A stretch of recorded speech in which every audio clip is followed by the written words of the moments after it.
Welcome to the channel. Today we're unpacking the hidden tax and legal dangers of buying your parents' home, especially when they're moving to assisted living. We'll move step by step through the biggest pitfalls, show you how the numbers really work, and outline safer conversations to have with qualified professionals. Let's begin. Here's our roadmap. First, we'll cover the stepped-up basis trap and why buying the home at a discount can trigger large future capital gains. Next, we'll look at Medicaid's 5-year look-back and how below-market transfers can cause benefit denials or penalties. Then, we'll discuss the real workload and costs of becoming a landlord. After that, we'll map out safer paths to consider with professionals. Finally, we'll sprinkle in a couple of quick quizzes to make sure the ideas stick. This video is for educational purposes only and is not legal, tax, or financial advice. Rules vary by state and change over time. Before you act, consult a qualified CPA, elder law attorney, and financial advisor who can review your specific facts. With that important disclaimer in place, let's move forward. Let's start with the biggest tax risk, the stepped-up basis. If you inherit a property, the tax basis generally resets to fair market value on the date of death. That step-up can eliminate decades of unrealized gains. By contrast, if you buy the house now at a deep discount, especially near your parents' original purchase price, you often pick up their low basis. That means when you eventually sell, you could owe capital gains tax on a very large amount. To illustrate, suppose your parents bought the home for $90,000 decades ago. Today, it's worth $400,000. If you buy it now for $100,000, your basis may be around $100,000, not $400,000. If you later sell for $450,000, your gain is roughly $350,000 before expenses, potentially triggering significant federal and possibly state capital gains taxes. Alternatively, if you inherit the home when the basis steps up to its fair market value at $400,000, selling at $450,000 would reflect only about $50,000 of gain. If you buy at full fair market value today, your basis is set at that fair market value. You forego a future step-up, but you also avoid carrying forward a low basis. Importantly, parents selling their primary residence at FMV may be able to use the primary home exclusion, up to $250,000 per single filer, or $500,000 for a married couple filing jointly, subject to eligibility rules. That can reduce or eliminate their current capital gains. It's also common for families to consider a gift of equity, selling below FMV. While that can help with financing, it may require a gift tax return and, more critically, it can create problems with Medicaid's look-back rules. We'll come to that shortly. For now, the key is this. Discounted family sales often come with long-tail tax costs that far outweigh any short-term savings. With that context, let's transition to the second major pitfall, Medicaid's 5-year look-back. Quiz time.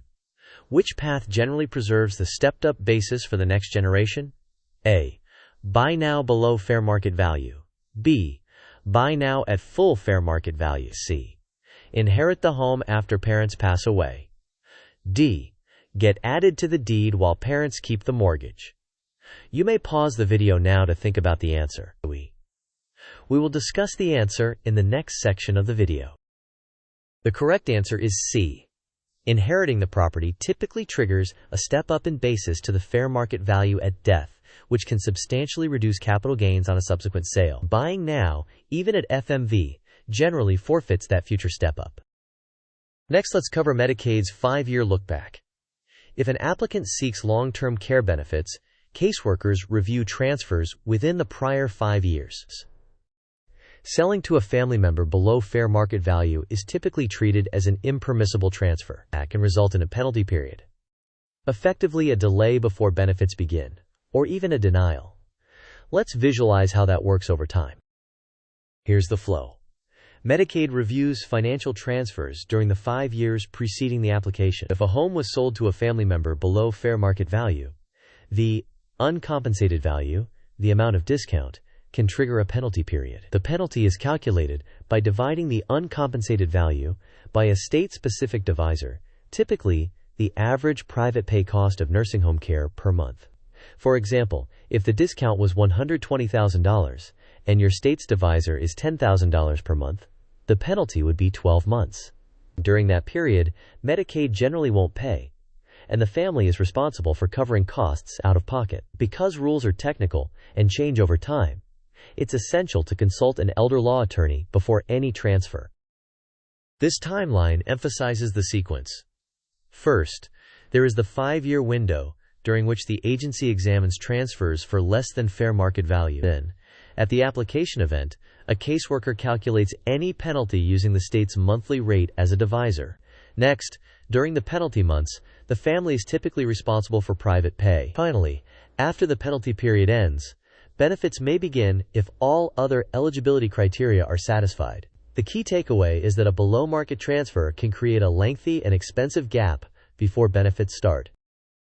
Now, shifting from legal and tax risks to operations, let's talk about the landlord reality check. Older homes can require significant capital expenditures: HVAC, roofs, plumbing, electrical upgrades, and code compliance. Beyond repairs, you'll face tenant screening, rent collection, vacancies, turnover, fair housing compliance, and local landlord-tenant rules. If you are not already committed to property management as a business, acquiring a rental simply because it's available is often a poor investment strategy. Moreover, trying to assume an existing mortgage or being added to the deed can trigger a due-on-sale clause, meaning the lender may require the loan to be paid in full unless they consent.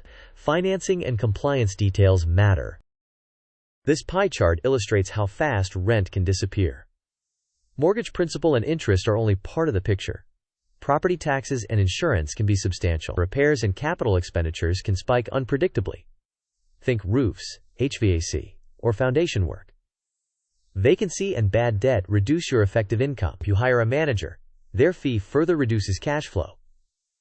If you self-manage, your time and stress are your hidden costs. Finally, compliance permits, inspections, and legal obligations adds both expense and risk if neglected.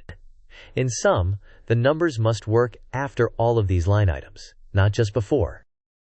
Let's compare two paths at a high level. Renting keeps an emotional connection and potential appreciation, but it introduces ongoing work, thin cash flows, and concentration risk in a single property. Selling at fair market value can provide liquidity for care, may allow parents to use the principal residence exclusion, and avoids the responsibilities of landlording. It also creates a clean, arm's-length transaction with clearer documentation. Of course, personal goals and local market conditions matter, so weigh these factors with your advisors.